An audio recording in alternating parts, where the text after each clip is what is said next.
Hello children, welcome to my channel. आज हम fair play के क्वेश्चन आंसर्स डिस्कस करेंगे, ठीक है। तो नंबर ए है match the sentences under 1 with those under 2। ठीक है, यहाँ पे कॉलम 1 और कॉलम 2 है। यहाँ पे कुछ सेंटेंसेस दिया हुआ है, उसको हमें मिलाना है। Juman and Algu way the best of friends. Juman और अलगू दोनों बहुत अच्छे दोस्त थे। तो यहाँ पे कौन सा सेंटेंस मैच होगा? Number 3, in the absence of one the other took care of his family. जब एक बाहर जाता था तो दूसरा उसकी फैमिली का देखभाल करता था। ठीक है। नंबर 2 है Jumman's aunt transferred her property to him. Jumman के आंट ने उसकी प्रॉपर्टी जुमन को दिया था, ट्रांसफर किया था। यहाँ पे कौन सा ऑप्शन होगा? Number 4, the condition was that he would be responsible for her welfare. और यहाँ पे कंडीशन क्या था? जुमन उसकी आंट की देखभाल करेंगे। नंबर 3 है the aunt decided to appeal to the panchayat. Aunty ने क्या डिसाइड किया था? वो अपनी प्रॉब्लम पंचायत में लेके जाएंगे। क्यों? यहाँ पे कौन सा ऑप्शन होगा? नंबर 2, शी वांटेड जस्टिस, क्योंकि उसे न्याय चाहिए था। नंबर 4 है Algu was unwilling to support the aunt। Algu aunty को सपोर्ट करने में डर रहा था। क्यों? यहाँ पे कौन सा ऑप्शन होगा? Number 5, the bond of friendship between him and Juman was very strong। क्योंकि जुमन और अलगू के बीच जो दोस्ती थी वो बहुत स्ट्रॉन्ग थी। नंबर 5 है Juman was very happy to hear अलगू's name as head punch। Juman बहुत खुश हुआ था जब उसने अलगू के नाम एज ए हेड पंच चुना था। यहाँ पे कौन सा सेंटेंस होगा? Number 1, he believe that his friend would never go against him. क्योंकि वो ये विश्वास करता था कि उसका जो फ्रेंड है वो कभी भी उसके अगेंस्ट नहीं जाएगा। ठीक है। नेक्स्ट क्या है? Who says this to whom and why. नीचे कुछ सेंटेंसेस दिया हुआ है, ये किसने और क्यों कहा था ये लिखना है। नंबर 1 है my wife knows best how to run the house. मेरे वाइफ बहुत अच्छे तरीके से जानते हैं कि घर को कैसे चलाया जाता है। ऐसा किसने कहा था? जुमन ने, है ना। जब जुमन के आंटी ने उसको मंथली अलाउंस मांगा था तब जुमन ने आंटी को ऐसे कहा था। या हम कैसे लिखेंगे? Jumman said this words to his aunt because Jumman's aunt claiming a monthly allowance and he did not want to give his aunt a monthly allowance. ठीक है। नंबर 2 है but is it right my son to keep mum and not say what you consider just and fair. क्या ये सही होगा मेरे बच्चे? जो सही है, जो न्याय है, उसको ना कह के चुप रहना क्या सही होगा? ऐसे किसने बोला था? जुमन की आंटी ने, है ना। जब अलगू जुमन के अगेंस्ट अपना जजमेंट नहीं देना चाहता था तब जुमन की आंटी ने अलगू से ऐसे बोला था। ठीक है। Jumman's aunt said these words to Algu Chaudhary because Algu was unwilling to give his judgment against his best friend Juman. ठीक है। नंबर 3 क्या है? What have you to say in your defense? तुम अपने डिफेंस में कुछ बोलना चाहोगे, ऐसा किसने बोला था? अलगू ने जुमन से पूछा था।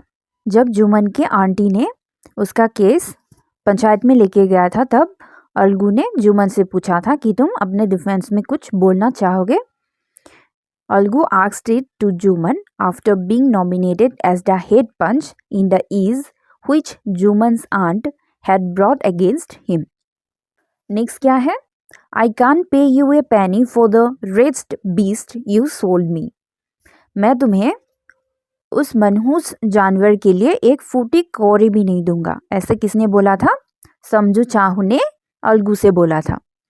जब अलगू ने समझू चाहू को 2 बैल बेचा था, उसका एक जब मर गया था तब समझू चाहू ने उसको पैसे देने के लिए मना किया था। समझू चाहू told these words to Algu. Algu sold his bullock to Sahu and the bullock died within a month. When Algu demanded his money. Sahu refused to pay him a penny. ठीक है। नंबर 5 है victory to the panchayat. This is justice. इसने बोला था, अलगू ने पंचायत में बोला था, क्योंकि अलगू और जुमन के बीच जो दुश्मनी थी उसके बावजूद भी जुमन ने जब जो सच है, जो सही है वो चुना था, इसलिए जुमन ने खुश होकर ऐसे बोला था। ठीक है। Algu said this in front of the village because he was happy that Juman had not deviated from the path of justice in spite of the enmity between them. Next क्या है? Then the situation changed. What is being referred to? क्या situation changed हुआ था? जब जुमन के aunty ने उसके सारे प्रॉपर्टी जुमन को ट्रांसफ़र कर दिया था, उसके बाद जो सिचुएशन था वो चेंज्ड हो गया। जुमन अपनी प्रोमिसेस भूल गया था कि वो अपने आंटी का ख्याल रखेंगे, और उसके साथ उसके वाइफ भी अपने आंटी को दुर्व्यवहार करने लग गए, है ना। The situation changed after the transfer of property. Jumman forgot his promise to look after his old aunt. He as well as his wife began to ill-treat her. Number 2 क्या है? When Juman's aunt realized that she was not welcome in his house, what arrangement did she suggest? जब जुमन के aunty ने ये realise किया था कि जुमन उसको अपने घर में रहना पसंद नहीं करते, तब उसने क्या सजेस्ट किया था कि उसने कहा था कि जुमन को उसे मंथली अलाउंस चाहिए ताकि वो अपना सेपरेट किचन बना सके. When Juman's aunt realized that she was not welcome in his house, she suggested that Juman should give her a monthly allowance so that she could set up a separate kitchen. ठीक है. Next क्या है? What was the villagers' reaction when the aunt explained her case to them? गांव वालों ने कैसा reaction किया था जब जुमन के आंटी ने उसका केस सबके सामने एक्सप्लेन किया था? कुछ लोग उस पर हंस रहे थे, कुछ लोग उस पर दया कर रहे थे, और कुछ लोग बोल रहे थे कि अपने नेफ्यू और उसके वाइफ के साथ मिलजुल कर रहे। वो लोग जो कर रहे हैं उसको सहते रहने के लिए कुछ लोगों ने एडवाइस किया था।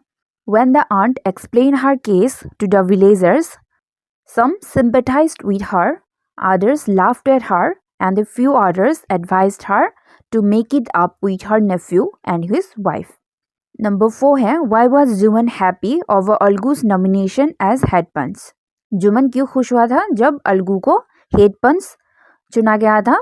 क्योंकि जुमन जानता था कि वो दोनों बहुत अच्छे दोस्त थे और अलगू कभी भी उसके अगेंस्ट नहीं जाएगा. Juman was happy over Algu's nomination as head punch because Algu was his best friend and he knew that he would never go against him. Number 5 है God lives in the heart of the punch. The aunt said, what did she mean? Panchayat में भगवान होता है, ऐसा aunty ने बोला था. क्यों? वो ऐसे बोलकर क्या मीन कर रहा था?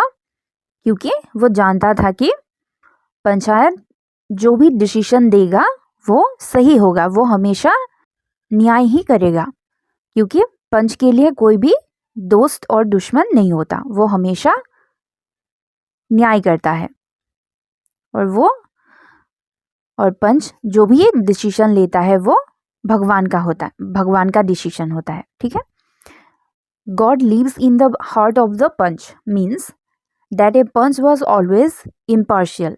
A punch had neither friend nor an enemy. Whatever justice he delivered, it was the justice delivered by God. Next क्या है? What was Algu's verdict as head punch? How did Juman take it? Algu के decision क्या था as a head पंच, और जुमन ने उसको कैसे लिया था? अलगू ने एज ए हेड पंच वही किया जो सही था, जो न्याय था, पर जुमन ने उसको सही तरीके से नहीं लिया. जुमन ने अलगू के साथ उस दिन से अपना फ्रेंडशिप तोड़ दिया और वो अलगू को दुश्मन समझने लगा, और वो सोच रहा था कि वो उसका कैसे उसको नुकसान पहुंचाए, ऐसा वो सोच रहा था. ठीक है. As head panch, Algu's verdict was that Juman had to pay his aunt a monthly allowance or else the property would go back to her. Juman did not take the verdict well. Algu and Juman were seldom seen together from that day. The bond of friendship between them was broken. Juman felt betrayed and became Algu's enemy. All he wanted was to take his revenge upon Algu. Next क्या है? Algu found himself in a tight spot. What was his problem? Algu ने अपने आप को बहुत कठिन परिस्थिति में पाया. उसके प्रॉब्लम क्या था? अलगू ने समझू चाहू को 2 बैल बेचे थे और 1 महीने के अंदर ही उसके 1 बैल मर गई और समझू चाहू ने उसको पैसे देने से मना कर दिया था. One of Algu's fine pair of bullocks died and he sold the other to Samju Chahu on the understanding that Shahu would pay the price of the bullock in a month's time. The bullock died within a month and Shahu refused to pay Algu. Number 8 क्या है? Why was Algu upset over Juman's nomination as head punch? Algu क्यों दुखी हो गया था जब जुमन को head पंच चुना गया था? क्योंकि अलगू और जुमन दुश्मन बन गए थे जब से अलगू ने जुमन को अपने आंटी के मंथली अलाउंस देने के लिए बोला था. उन दोनों के बीच जो दोस्ती थी वो टूट गया था और जुमन रिवेंज लेने के बारे में सोच रहा था, इसलिए अलगू डर गया था. The bond of friendship between Algu and Juman was broken after Algu had given a verdict in favor of Juman's aunt.